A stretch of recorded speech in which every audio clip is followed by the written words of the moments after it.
আশা করি আপনারা সকলেই ভালো আছেন। আজ আমার চ্যানেলে আবার একটা পলিক্রেস্ট হোমিওপ্যাথিক মেডিসিন নিয়ে আলোচনা করতে চলেছি। আপনারা যারা চ্যানেলে পুরানো তারা অবশ্যই জেনে গেছেন যে পলিক্রেস্ট হোমিওপ্যাথিক মেডিসিন কী।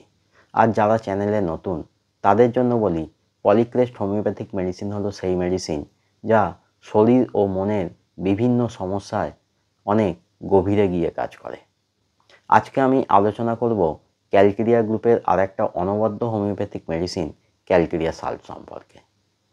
নমস্কার, আমি ডাক্তার বিপ্লব কুণ্ডু আপনাদেরকে আরও একবার স্বাগত জানাচ্ছি আমার চ্যানেল দৈনন্দিন জীবনে হোমিওপ্যাথির আর একটা সম্পূর্ণ নতুন ভিডিওতে। অন্যান্য পলিক্রেস্ট মেডিসিনের মতো ক্যালকেরিয়া সাল্ফের ক্ষেত্রেও প্রথমেই আমরা জেনে নেব এর ক্যারেক্টারিস্টিক সিমটমস বা চারিত্রিক লক্ষণগুলো সম্পর্কে। প্রথম ক্যারেক্টারিস্টিক সিমটম, শরীরের যে কোনো ডিসচার্জ, যেমন কান থেকে নাক থেকে যদি কোনো ডিসচার্জ বেরোয় বা শরীরের যে কোনো অংশে যে কোনো আলসার হলে সেখান থেকে যে পুঁজ বেরোয় সেগুলো হয় ঘন হলুদ বর্ণের এবং দুর্গন্ধযুক্ত। দ্বিতীয় ক্যারেক্টারিস্টিক সিমটম, শরীরের কোথাও কেটে ছড়ে গেলে বা চর্মরোগ হলে বা আলসার হলে সহজেই পেকে যাবার প্রবণতা থাকে। পরের ক্যারেক্টারিস্টিক সিমটম, ক্যালকেরিয়া সাল্ফ রোগীদের শরীরে শীতবোধ এবং গরম বোধ দুটোই খুব বেশি হয়। তাই শীতকালে খুব বেশি ঠান্ডাও সহ্য করতে পারে না, আবার গ্রীষ্মকালে খুব বেশি গরমও সহ্য করতে পারে না। পরের ক্যারেক্টারিস্টিক সিমটম, হাত পায়ের তালু হয় গরম, জ্বালা ভাব থাকে, তাই ঠান্ডা জায়গা খোঁজে হাত পায়ের তালুকে রেখে ঠান্ডা বোধটা নেবার জন্য। পরের ক্যারেক্টারিস্টিক সিমটম, শরীরে ঘাম হয় খুব বেশি, আর ঘাম যেটা হয় সেটা হয় শরীরের উপর অংশে, ঘামে দুর্গন্ধ থাকে। পরের ক্যারেক্টারিস্টিক সিমটম, খিদে থাকে খুবই বেশি, খিদে পেলে খিদে সহ্য করতে পারে না, ঠান্ডা খাবার, মাংস এবং মিষ্টি খেতে পছন্দ করে। পরের ক্যারেক্টারিস্টিক সিমটম, জিভে থাকে হলুদ কোটিং, আর জল তেষ্টা থাকে খুব বেশি, খাবার খেতে খেতে জল খেতে হয়।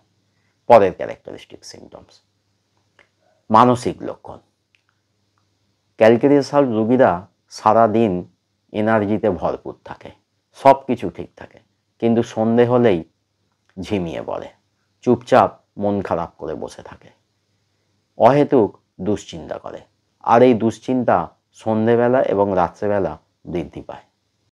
পরের ক্যারেক্টারিস্টিক, শরীরের সমস্ত কষ্টগুলো বৃদ্ধি পায় গরমে, বদ্ধ ঘরে থাকলে এবং সন্ধ্যের সময়, আর কষ্টগুলো কম থাকে খোলা হাওয়ায় থাকলে।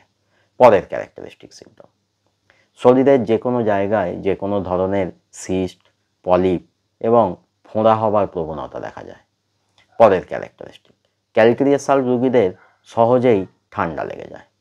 পরের ক্যারেক্টারিস্টিক, মহিলাদের ক্ষেত্রে মাসিক হয় অনিয়মিত, মাসিকের পরিমাণ হয় খুব বেশি এবং মাসিকের রক্তপাতটা হয় কালচে কালচে ডেলা ডেলা মতো। এবার বলবো ক্যালকেরিয়া সাল্ফের কিছু পার্টিকুলার সিমটমস বা বিশেষ লক্ষণের কথা। প্রথম, চর্মরোগ, শরীরের যে কোনো জায়গায় যে কোনো রকমের চর্মরোগে খুব বেশি চুলকায় এবং জ্বালা করে, জায়গাটা ব্যথা হয়ে যায় আর সেখান থেকে সহজে পেকে গিয়ে হলুদ দুর্গন্ধযুক্ত রস বেরোয়। এই জ্বালা ও ব্যথা কিন্তু গরম সেঁক দিলে আরাম হয়। এর সঙ্গে যদি রুগীর শরীরে গরমে গরম বোধ এবং শীতে শীতবোধ খুব বেশি হয়, জল তেষ্টা খুব বেশি থাকে, খাবার খেতে খেতে জল খেতে হয়, শরীরের উপর অংশে যদি ঘাম দেয় আর হাত পায়ের তালুতে যদি গরম বোধ থাকে, তাহলে খেতে হবে ক্যালকেরিয়া সাল্ট 200 দুটো ডোজ, দিনে একবার করে দুদিন 1 ফোঁটা করে, 4 সপ্তাহ ছাড়া রিপিট করতে হতে পারে।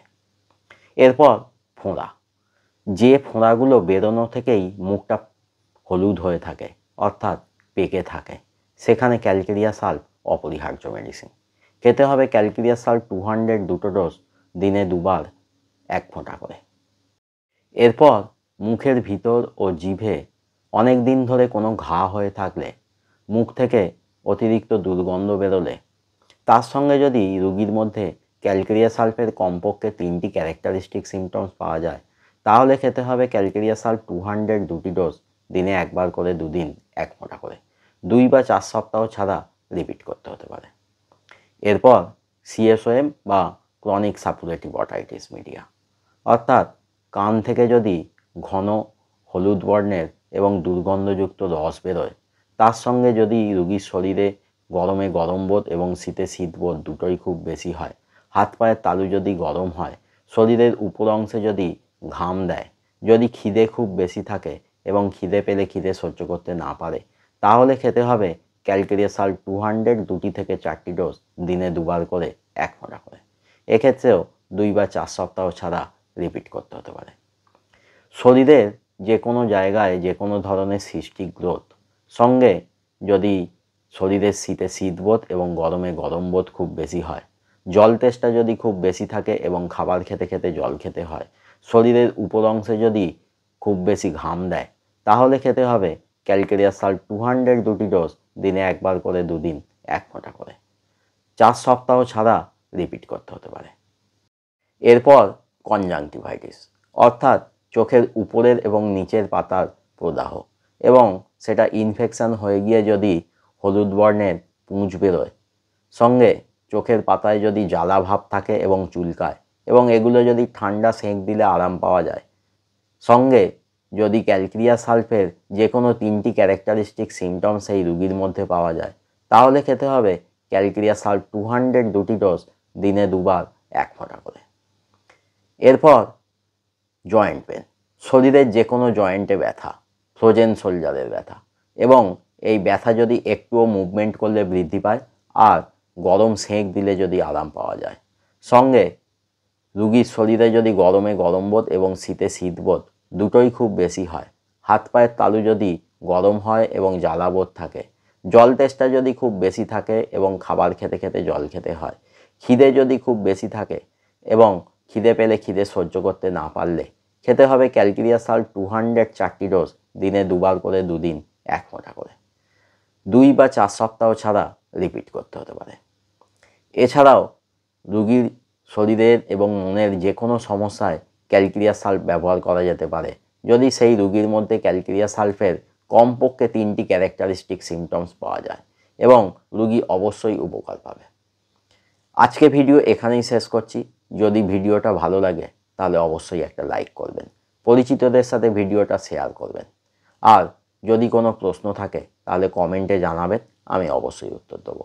যারা চ্যানেলে নতুন বা এখনও চ্যানেলটা সাবস্ক্রাইব করেননি, তারা তাড়াতাড়ি চ্যানেলটা সাবস্ক্রাইব করে নিন, আর সাবস্ক্রাইব করার সময় পাশের বেল আইকনটা প্রেস করুন, তাহলেই নতুন ভিডিও এলে আপনারা নোটিফিকেশান পেয়ে যাবেন। সঙ্গে থাকবেন, ভালো থাকবেন, হোমিওপ্যাথির মাধ্যমে সুস্থ থাকবেন। আবার দেখা হবে খুব তাড়াতাড়ি আর একটা নতুন ভিডিও নিয়ে।